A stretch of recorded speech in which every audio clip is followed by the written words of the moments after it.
नमस्कार प्रिय विद्यार्थियों, मैं रोशनी भाई हिंदी मिस्ट्रेस सरकारी हाई स्कूल घाटवाली जिला बठिंडा की ओर से आज की हिंदी कक्षा में आपका हार्दिक स्वागत करती हूँ। तो प्रिय विद्यार्थियों, कैसे हो आप सब? मैं उम्मीद करती हूँ कि आप सभी अपने अपने घरों में होंगे और सुरक्षित व स्वस्थ होंगे। तो प्रिय विद्यार्थियों, आज हम 7वीं कक्षा के दूसरे पाठ जिसका नाम है परमात्मा जो करता है अच्छा ही करता है, और यह एक बहुत ही दिलचस्प कहानी है, इसे ध्यान से सुनना है। तो आइए शुरू करते हैं। एक बार किसी देश में सूरसेन नामक राजा हुआ करता था और वो अपनी प्रजा से बहुत ही प्यार करता था और अपनी प्रजा का पालन संतान की भांति करता था। उसका एक मंत्री था सुमित को इस बात पर विश्वास था कि परमात्मा जो करता है अच्छा ही करता है, चाहे उसके साथ कितनी भी बुरी घटना क्यों न घट जाती, परंतु फिर भी उसका विश्वास कभी भी डोलता नहीं था, वो डगमगाता नहीं था। वह सोचता था कि इसमें ही परमात्मा ने मेरा कुछ न कुछ भला अवश्य ही सोचा होगा। तो ऐसे विचारों वाला वो मंत्री सुमित नेक दिल इंसान था। एक बार क्या हुआ कि राजा की उंगली पर फोड़ा निकल आया और राजा दर्द से बेचैन होकर उसने अपने मंत्री को बुलाया। मंत्री को बताया कि ऐसे ऐसे करके मेरी उंगली पर फोड़ा निकल रहा है और बहुत दर्द हो रहा है। तो मंत्री ने कहा, कोई बात नहीं महाराज, परमात्मा जो करता है अच्छा ही करता है। तो यह बात सुनकर राजा को बहुत ही गुस्सा आया। उसने सोचा कि मंत्री कैसा पत्थर दिल इंसान है, मेरे दर्द से बुरे हाल को देखकर भी इसे दया नहीं आ रही।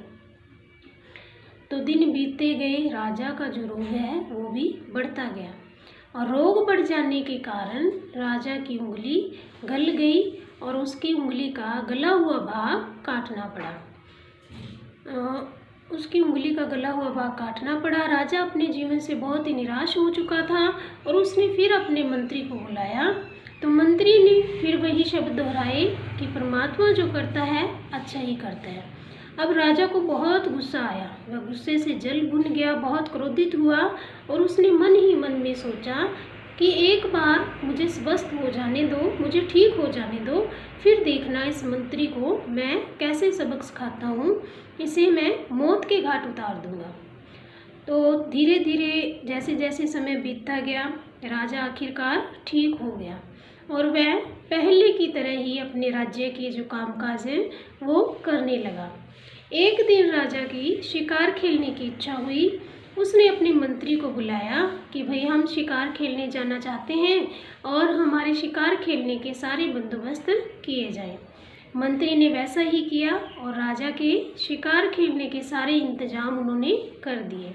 अगले दिन सुबह होते ही राजा घोड़े पर सवार होकर और अपने सैनिकों को साथ लेकर जंगल की ओर शिकार खेलने के लिए निकल पड़े।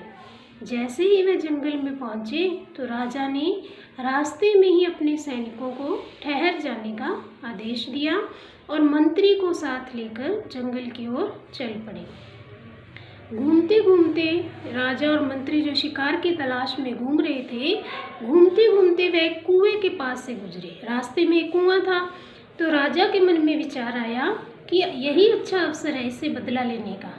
मंत्री ने जो कहा था परमात्मा जो करता है अच्छा ही करता है, तो मैं इस बात का बदला लेना चाहता हूँ और इससे अच्छा अवसर मुझे कहाँ मिलेगा।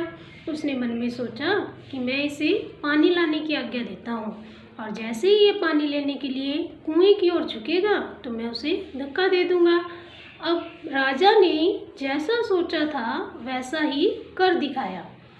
मंत्री को कुएं से जल लाने की आज्ञा दी और जैसे ही मंत्री कुएं में जल लेने के लिए झुका तो राजा ने उसे धक्का दे दिया और कुएं में गिरते हुए भी मंत्री ने यही शब्द दोहराए कि परमात्मा जो करता है अच्छा ही करता है। देख लो, इतनी बुरी स्थिति में भी उसका जो विश्वास था परमात्मा पर से वो डोला नहीं, डामाडोल नहीं हुआ और फिर भी उसने यही शब्द दोहराए कि परमात्मा जो करता है अच्छा ही करता है। चलो, अब जो शाम थी, सूर्य देव जो थे अपनी किरणें समेटे हुए अस्त होने लगे, अंधेरा होने लगा, शाम होने लगी और राजा जो था दिन भर शिकार खेलकर थक चुका था और डरा हुआ था। दूसरी तरफ से जंगली जानवरों का भी उसे डर था। डरा हुआ, थका हुआ उसने सोचा कि अब क्या किया जाए, क्योंकि रात बहुत हो चुकी थी, जंगल भी घना था, जंगली जानवरों का खतरा था और ऐसे में राजा को अपनी राजधानी लौटने का मार्ग जो है नहीं सूझ रहा था। तो उसने सोचा मैं रात रात यहीं वृक्ष पर आराम कर लेता हूँ और घोड़े को वृक्ष के साथ बांध देता हूँ। तो उसने ऐसे ही किया, घोड़े को वृक्ष के साथ बांध दिया और खुद वृक्ष के ऊपर चढ़कर आराम करने लगा। इतने में क्या हुआ कि उसे ही किसी दूसरे राज्य के सैनिक उस जंगल में घुस आए। दूसरे राज्य के सैनिकों का बहुत बड़ा दल जंगल में घुस आया और उन्होंने जब देखा कि यहाँ वृक्ष के साथ एक घोड़ा बंधा हुआ है तो उन्होंने अनुमान लगाया कि इसका मालिक भी अवश्य ही आसपास ही होगा।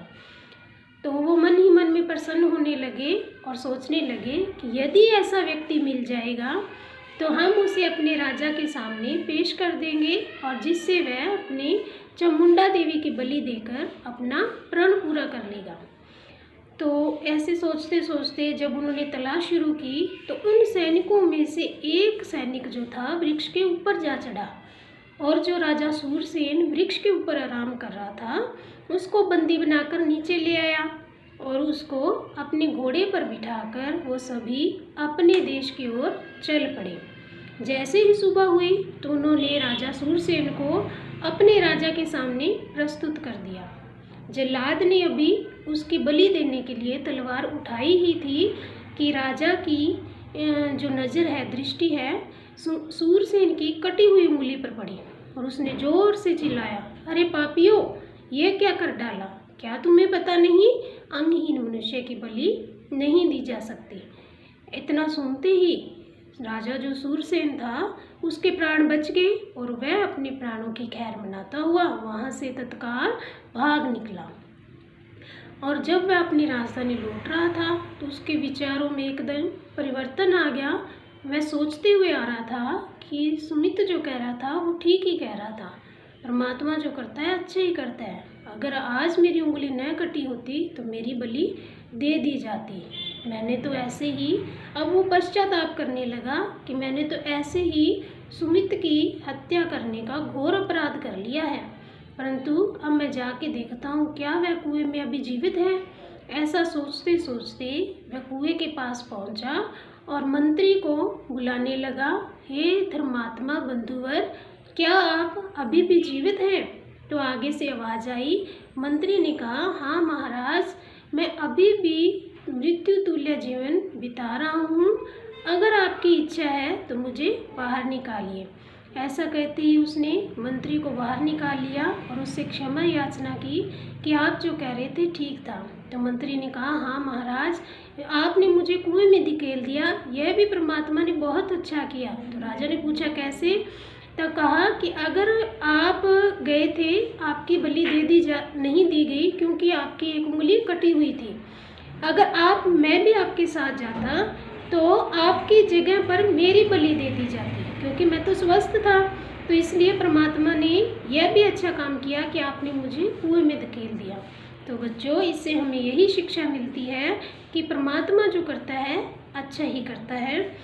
तो प्रिय बच्चों, मुझे आशा है कि आपको यह कहानी बहुत पसंद आई होगी और आपने इसे ध्यानपूर्वक सुना भी होगा। और मैं ये भी आशा करती हूँ कि जो मैं प्रश्न आपसे पूछूंगी आप सभी को उसके उत्तर आते होंगे। तो पहला प्रश्न, सुमित कौन था? सुमित कौन था? सुमित राजा का एक मंत्री था। दूसरा प्रश्न, सुमित किस बात पर विश्वास करता था? तो सुमित इस बात पर विश्वास करता था कि परमात्मा जो करता है अच्छा ही करता है। तीसरा प्रश्न, राजा सूरसेन शिकार खेलने कहाँ गए? तो राजा सूरसेन शिकार खेलने जंगल की ओर गए। और राजा ने मंत्री से बदला लेने का क्या उपाय सोचा? राजा ने मंत्री से बदला लेने का उपाय सोचा कि जैसे ही यह पानी लेने के लिए कुएं की ओर झुकेगा तो मैं उसे धक्का दे दूंगा। राजा ने अपना घोड़ा कहाँ बांधा? राजा ने अपना घोड़ा वृक्ष के नीचे बांधा। और सैनिक राजा सूरसेन को क्यों पकड़ना चाहते थे? सैनिक जो थे राजा सूरसेन को चामुंडा देवी की बलि देने के लिए पकड़ना चाहते थे। राजा के प्राण कैसे बचे? अंगहीन होने के कारण राजा के प्राण बचे। राजा ने मंत्री को कुएं से कब निकाला? जब राजा सूरसेन अपने प्राणों की खैर बनाता हुआ, जब उसकी बलि नहीं दी गई अंगहीन होने के कारण और वह राजधानी लौट रहा था, तो तब उसने मंत्री को कुएं से बाहर निकाला। राजा ने किससे क्षमा मांगी और क्यों? राजा ने मंत्री से क्षमा मांगी क्योंकि उसे अपनी गलती का एहसास हो चुका था और उसे भी इस बात का विश्वास हो गया था कि परमात्मा जो करता है अच्छा ही करता है। तो प्रिय विद्यार्थियों, मुझे ध्यानपूर्वक सुनने के लिए और अपना कीमती समय देने के लिए मैं आप सभी का बहुत बहुत धन्यवाद करती हूँ। फिर मिलेंगे एक नए अध्याय के साथ, तब तक के लिए धन्यवाद।